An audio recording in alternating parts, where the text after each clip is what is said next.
महाराष्ट्रातला मोठा राजकीय ब्रँड असलेल्या पवार घराण्याची जी आहे ती ब्रँड व्हॅल्यू आता वाढणार आहे का, पॉवर वाढणार आहे का, असा प्रश्न महाराष्ट्राला पडलाय. कारण शरद पवार आणि अजित पवारांच्या वारंवार होत असलेल्या भेटीमुळे महाराष्ट्रात परत पवार एकत्र येणार का ही चर्चा सुरू आहे. आणि या संदर्भात बोलण्यासाठी आपल्यासोबत राष्ट्रवादीचे आमदार अमोल मिटकरी आहेत.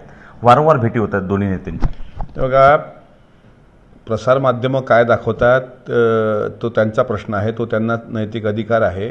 अशा अनेक संस्था आहेत ज्यामध्ये आदरणीय पवारसाहेब आणि आदरणीय दादा दोन्ही सदस्य आहेत.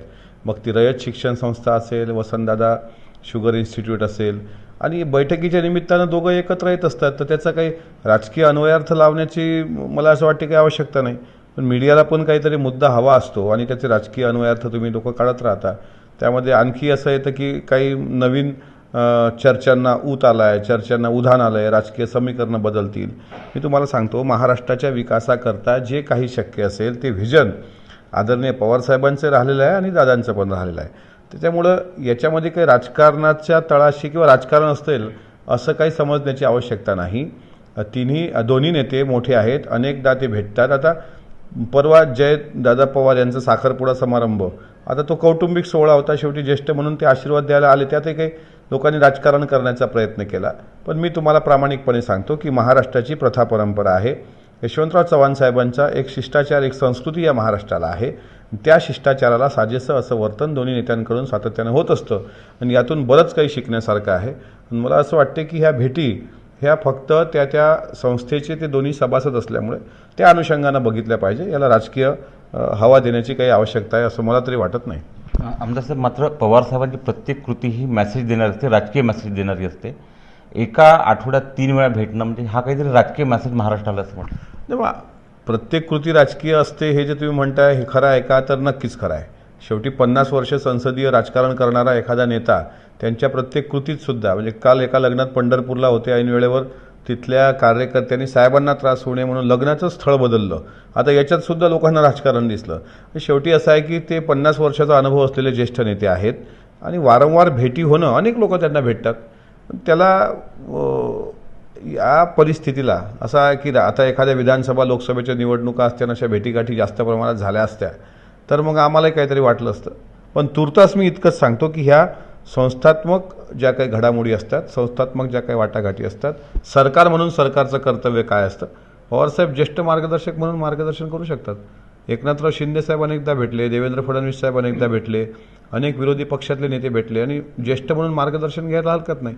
महाराष्ट्राच्या भविष्याच्या दृष्टिकोनातून दोन्ही नेते एकत्र येत असतील आणि एका महिन्यात 10 जरी भेटत असतील तर त्याला सध्याच्या घडीला कुठलाही राजकीय अँगल लावण्याचा अर्थ नाही. अजित पवार जरी तुमचे नेते असले तरी पवार साहेबांबद्दलचा तुमचा आदर वेळोवेळी महाराष्ट्रानं पाहिला आहे.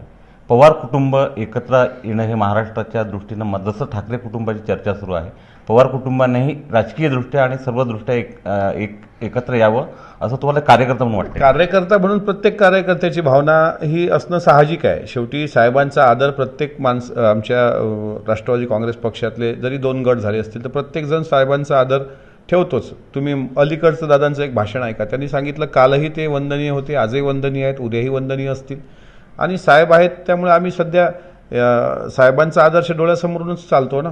मी मागेही सांगितलं होतं की काही लोकांना असं वाटतं की दोन्ही पक्ष एकत्र येऊ नये, असं काही लोकांना वाटतं. त्या लोकांची मी नावं पण सांगितली होती, पण आता मला त्यात जायचं नाही. आणि कार्यकर्ता म्हणून ज्या आमच्या भावना आहेत की एकत्र आलेस उत्तमच. आता राहिला ठाकरे परिवाराचा प्रश्न. शेवटी ठाकरे परिवारांच्या दोन्ही परिवार, मग राजसाहेब ठाकरे असतील किंवा उद्धवसाहेब ठाकरे असतील, यांच्या काही शुगर इन्स्टिट्यूटच्या बैठका नसतात, यांच्या काही शिक्षण संस्थेचा यांचा काही फारसा संबंध नाही.